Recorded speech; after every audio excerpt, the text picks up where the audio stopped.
What's up, y'all? This is Igknights here, and I'm here to do a deck profile on Igknights because yesterday I went to Knuckles and I top first. Woohoo! So yeah, my opponents that I played against were Red Eyes. Not even an actual Red Eyes deck. It was more like a Red Eyes that uses the ritual monsters. So it was against that deck. Burning Abyss, which I was amazed I actually beat Burning Abyss with this deck. I was so surprised. And my last one, we had 3 rounds. We didn't have that much people because most of the people dropped out. Yeah, so my last opponent was Shadal's, which he kind of did not know how to work Shadal, so I actually had to teach him how to play Shadal's. I still beat him. Okay, let's get on to the deck profile. We're running 3 of each, pretty much. So triple McGrath, he is the 5. Triple Squire, the level 3. Triple Templar, the expensive one of the whole deck, $20 a piece. What the hell? Oh yeah, their effects they all have the same pendulum effect, which is when you have another Igknight monster as a pendulum, destroy both cards. And then search out for another Igknight card, or more, like card wise. So yeah, so that's pretty good. Triple Crusader, that is the second most expensive card. I think it was like $5. So yeah, but everything else is cheap because they're mostly all commons. Triple Gallant, he's a 6. Triple Paladin. Alright, so that's all for the Igknight pendulum monsters. Next we got double World Magical Library. 3 clocks, 2 perfect.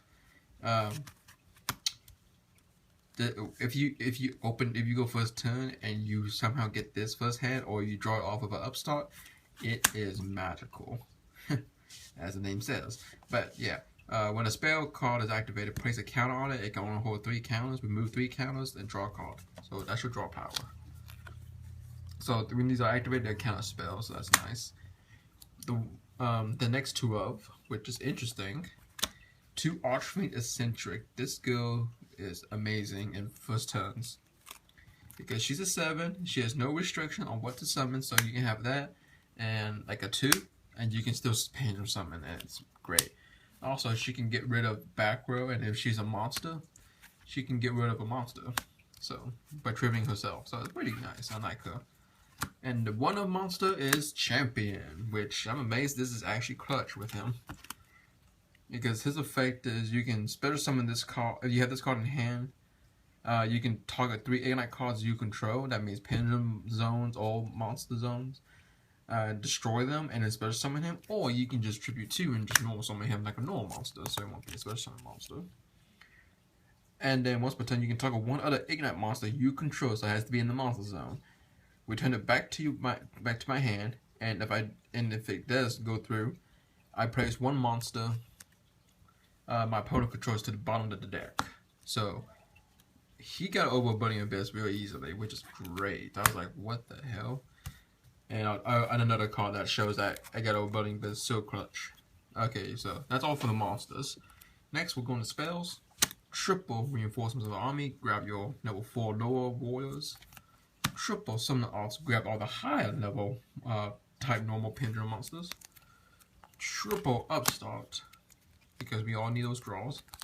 Double MST, because back row is a problem now in my locals, so I have that. The one of Pot of Riches, target target exactly 3 cards either from the graveyard or extra deck. Shuffle them back into the main deck and then draw 2 cards. I cannot special summon any monster except for pendulum monsters, because that's okay, as it says right here. You cannot special summon until the time you activate this card except pendulum summons. So yeah, so I can make a wall at me afterwards. 1 chicken game because I get draws and I won't take damage, so it's nice when my life points on low. So it's pretty nice. And most of my opponents keep on forgetting they can use this.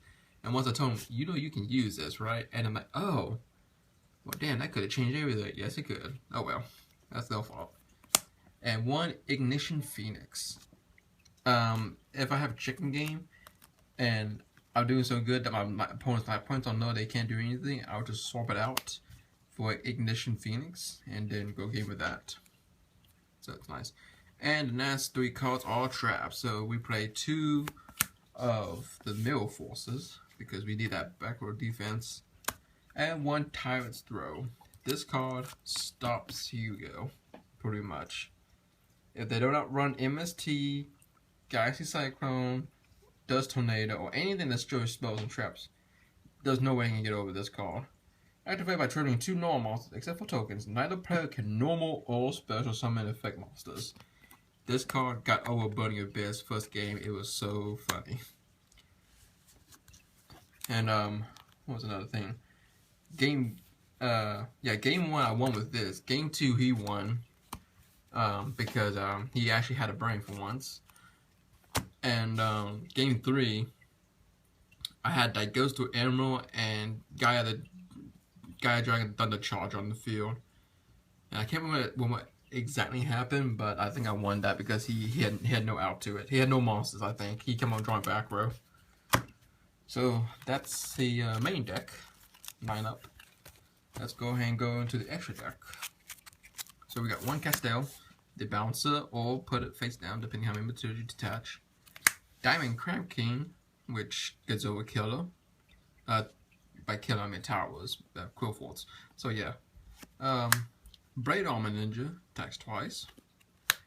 My only 3 goes straight out of card, which is a good 3, remaining 3. Vocal Source, pop a card, cannot attack directly, but can still attack monsters.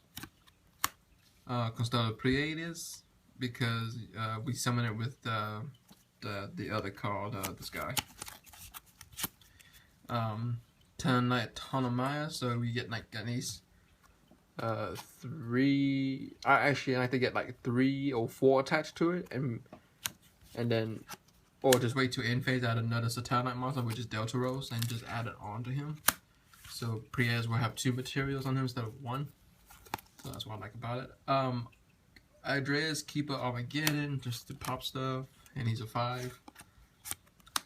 Evil Storm Ouroboros, because he's pretty. Black Ship of Corn, I might switch him out to either a 101 or a Igknight because I never seen him get played at all.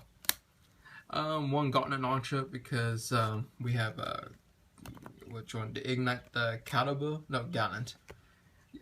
He's a 6, so he's my only rank 6 to summon out. Number 86 Heroic Champion Ragamada. Here's his effect. You can pause and read that. Okay. And yeah, so he pretty much got me game most of the time because I kept on summoning him out out of 4 or 5 materials max. So yeah, I went second. Buddy and Biz, I went second. I actually had 5 level 4 warriors on the field, and I just summoned on top of it, and he had no out to it. I was like, oh my god. 2 Dantes are dead. That's funny. Or 1 Delta Rose, or Gaia Dragon the Thunder Charger to go over our Vocal Souls or Gauntlet Launcher after we use the materials, and 1 Digesto Emerald to recycle stuff. So that's the main deck. Okay, go on the side deck. We got 1 Forbidden Chalice, 1 Pop Duality, Solemn Warning, triple Forbidden Lance, 1 Ring of Destruction, 1 Vanity's Ruler, which I've not been able to use yet, but it is a. I heard one of my friends talking about having this deck and then special summon all those Igknights and then just tribute on top of that, and just sit with that because I can still special summon, but your opponent cannot special summon, so that's pretty good. It's like card deck. 1 Danko because of Danko. Triple Max C. Only helped me once, but that was it. 1 Vanity's Fiend. A Igknight Lancer. Only reason why he's not in the main deck is he only hits back row cards, unlike his other counterpart, the big one, Champion, which hits monsters. So that's the only reason I have him in there for side deck in case there's like not heavy back row. And 1 Tyrant's Tirade. Tribute 2 monsters. Effect monsters that activate in the hand or field cannot be activated. So that can stop cards that use heavy like Canute or Honest or Crane, that kind of stuff. So yeah, and on the field, so it stops. So it's like a skill drainer somewhat.